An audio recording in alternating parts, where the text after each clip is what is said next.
What is going on, beautiful people? Welcome to another episode of A Narcissist Explains. I am self-aware, diagnosed narcissist Lee Hammock, and I use this series to break down my TikToks and my YouTube shorts. Today's episode is going to be about how narcissists tend to push away the people closest to them, while also keeping them, within arm's reach. Like and subscribe for more. I really, truly appreciate it. Thank you.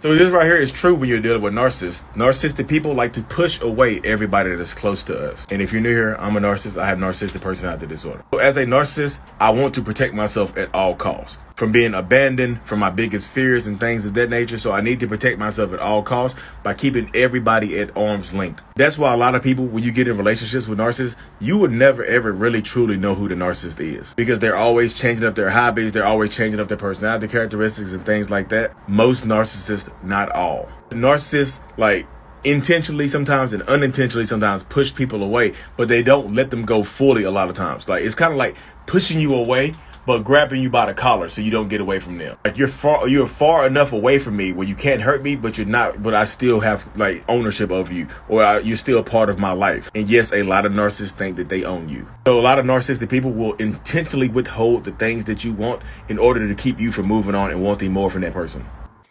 So I'm here to I'm keeping you all arm's length by giving you enough information, but grabbing you by the collar so you can't get away from me. So you have to like and subscribe if you made it this far. And also turn on those notifications. So I'm going to be going live here a lot more here soon. But yeah, so narcissistic people do tend to push the closest people away. Yeah, they really do. It says they push away those who care for them. That's what the comment said. Narcissists push away people who care for them. And like I was explaining in my YouTube short and whatnot, my TikTok, yeah, that's absolutely true. We don't like people being close enough to us to hurt us. You know what I mean? We don't like people being close enough to us to, that's why people, when I'm talking to people over Zoom and things like that, that's why a lot of times people will just say that they never really knew who the narcissist was. I don't think I really ever knew that person, because the narcissistic people tend to shapeshift and things like that, tend to become other people, tend to, be malleable enough to fit into any type of circumstance, any type of situation and things like that. So once you once you deal with narcissists, once you climb on a narcissistic, the train and whatnot, the narcissistic train, understand that narcissistic people are codependents. We need people around us. You can't be a narcissist by yourself without other people around, can you? If I was on a deserted island without any type of supply, would I still be a narcissist? Or why would I just be a human being on a deserted island? You know what I mean? That's how I look at it. So if you're dealing with toxic people and narcissists, understand that they need other people around them. We just do. Me personally, I might not necessarily like a lot of people around me, but we need people around us to get the quote unquote, I guess, supply. When I say supply, it makes me feel like a damn robot. I need to be charged up or something like that. Hey guys, I'm running low on supply. Where's that charge? Anybody got the charger cable? I'm running low on supply, guys. I'm sitting right here this is my charge station right here. I go quiet and my eyes light up. I go into standby mode, narcissist robot power now. I'm back. But yeah, that's how I just feel when I say supply, I want to say fuel or whatever. We need other people around us to make us feel better about ourselves sometimes. So, and to use people for whatever they need to use them for. So if you're dealing with toxic people, understand that narcissistic people are going to try to strip away everything from you. They just are. They really, really are. So you won't know me because I don't like people to get too close. So I'm going to keep you at arm's length. I'm going to tell you enough so you feel like you know me, so you feel like you trust me, but I'm not going to tell you everything about me, because I feel like if I tell you everything about me, you can use that to hurt me. And you know why? Because I would use it to hurt you. If you tell me too much about you, if you tell a narcissist too much about yourself, they will store that information in a little narcissistic bank, and they'll use that against you later on. Anything you share with a narcissist can and will be used against you later on in a court of narcissism. That's just the truth. That's the truth right there, and I am absolutely 100% sticking to it. So when you're on, like I said, when you're dealing with the toxicity of narcissistic people, understand how that works right there, y'all. I feel like you have to. I feel like you got to get into the mindset of a narcissist, but don't go too deep into the narcissistic mindset, because if you go too deep, I think you start to pity narcissists. I think it will make you start to pity narcissists and look at narcissists in a different light that you don't need to look at narcissists in. I feel like learn enough to help you heal, but don't learn enough to make you feel sorry for the person when you think you can fix that person. I have enough information, I can go back and fix them, because you can't. Because you can't. Like I said, I know what I've been through. That narcissistic person in your life knows what they have been through, but they try to bury it down deep, and you got a shelf and you're trying to dig it out, but they just throw more dirt in the hole. Like you're digging, they'll bring in more dirt to the hole to fill it up. You know, I say, like, I'm going to keep you away from me to protect myself, but I also need you, so I want to keep you close enough so I can get what I want to from you.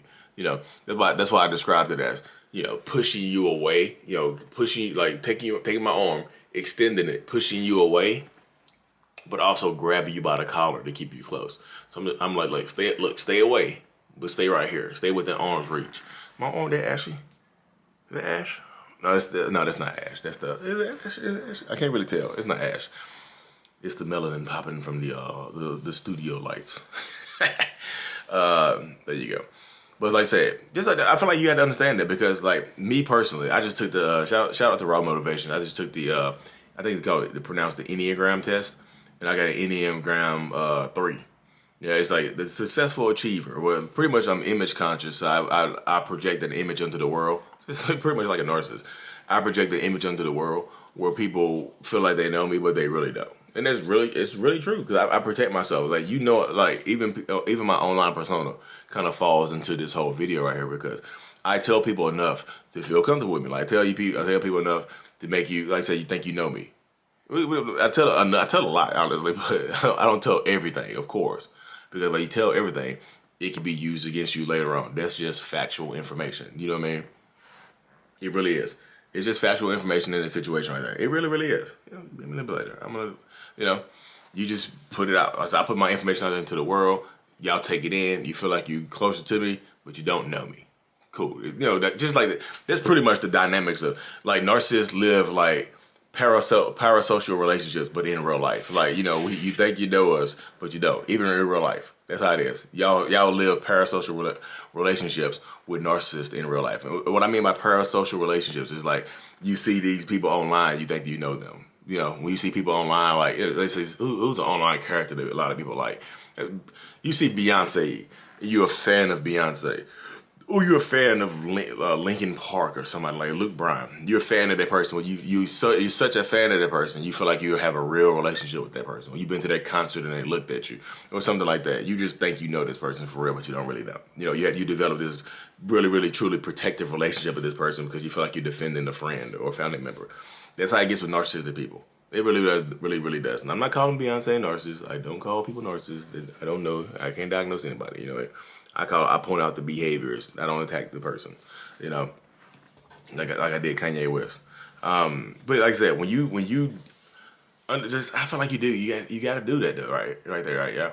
Learn as much as you can about the narcissistic person while you're still with them. If you're still with them and you can't leave them, this is where you kind of get into the observe, don't absorb type thing. Like when I say observe, you have to observe them, but don't absorb the things that they're doing to you. Because, like, it'll help you get to know who they really are. Because when that mask comes off, that's really them. You get confused when you deal with narcissists. You get confused holding on to the person they were in the beginning and trying to deny who they are right now. That's where you're bumping heads at. You're trying to hold on to who you think they were, but who they really are is right there in front of your face with the whole, you know, the devaluation stage and how they're treating you. This is who they really are. You're holding on to who you thought they were, and your image of them is bumping heads. So you really don't know who they are. You know, you see what I'm saying? In your mind, you don't know who they are because are you the nice person from the beginning, or are you this terrible, evil asshole right now? You know what I mean? You have to understand that they can be a combination of both people, but they're a combination of both people possibly, but like, are they hurting you more than they're helping you? Is there a lot of pain or is there a lot of pleasure? You know, a lot of times people are just like, it wasn't all bad. No, it's not all bad. It's never, you know, in a toxic relationship, there going to be good times. Because if it was 100% bad, you wouldn't still be here, would you? You wouldn't. If the relationship was 100% bad, there were no good times ever, you wouldn't still be in it. You'd just packed your bags up and dipped. You would have, 100,000%. You have to understand it from that point of view and that perspective right there. You know, so as I tell people, it's just like you won't ever know the narcissist, but learn enough about that person. If you have to still be with them, if you have to co-parent with them, if you have to, learn enough about them to the point where you don't pity them, you don't feel sorry for them, and you don't let them take advantage of you, and you weaponize what they've been through to hurt you, because they'll do that too. They'll keep you like keep your arm's length means like pushing you away. But I'm grabbing you by the collar. I'm sharing a little bit of trauma with you so you can resonate with me, so you know who I am, so you'll trust me. Hey, I'm not going to share everything with you, but I'm going to share enough with you so I can keep a grip on you, so you don't leave me, so you don't abandon me like most people have in my life. But anyway, y'all, it's 7:20. I got to get ready to take my son to school. I really, truly appreciate every single one of y'all. I'm super thankful for y'all because guess what? As much as y'all learn from me, I learn even more from you. Thank you. Like and subscribe. Turn on those notifications. Mental Illness is out. Peace.